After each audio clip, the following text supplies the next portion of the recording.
kay day babae sa septic tank aksidenteng nahulog. Biktima adunay Alzheimer. Dito ni Manganilla mga katropa kuno ako masayop ni mga tungura. Ato ni Siron pinagi sa report ni katropang Benji Talisik. XFM report. Yes, katropang Benji.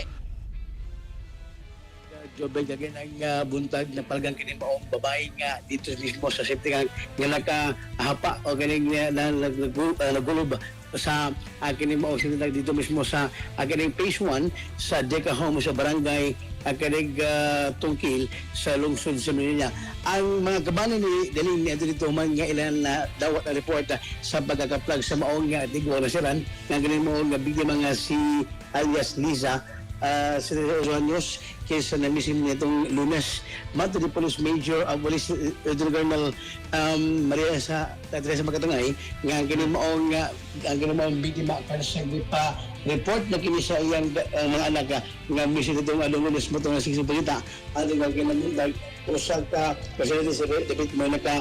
kinili ang nakaplag sa mga lawas kulin matuba nga diyang nabantayan ang scene sa katong kitarbon sa safety ni ubos na tungod kaya maong balay nga mismo kita kini maong biktima giyabalo na katong gimato nga ang siningan mo nagbantay dito inabot dito nga baho po lapit mo to ilaging check so dito na sa adunay kini ang maong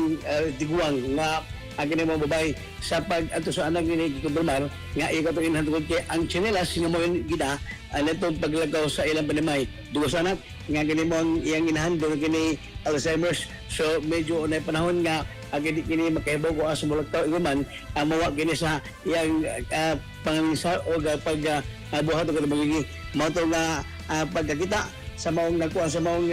biguna dito sa nga murag na hos-hosan ang kabanay ito kay nagkitagin ilang inaapan medyo masalop mo kay pati lagi si magatangay usap ang hepe sa Manila police station ibutyag nga ilang na rule nga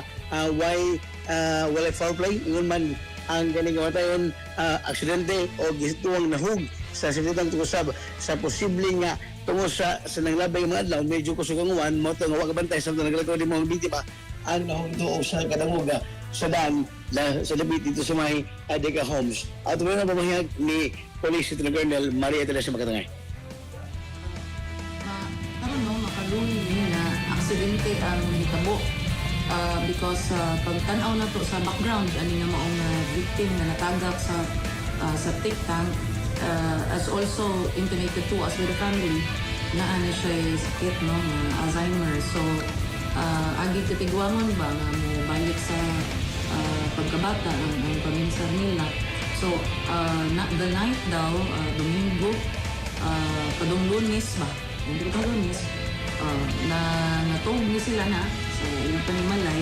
and kiguwang diri natulong sa ubos kunya ang gabantay that time yung family relative no yung apo dito natulog sa taas.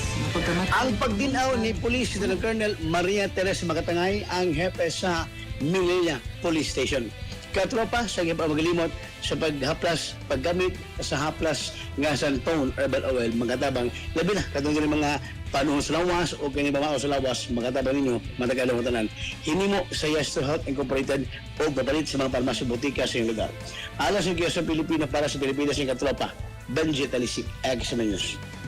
XFM report. Cellphone Plus Gold, mapalit sa mga butika sa inyong lugar.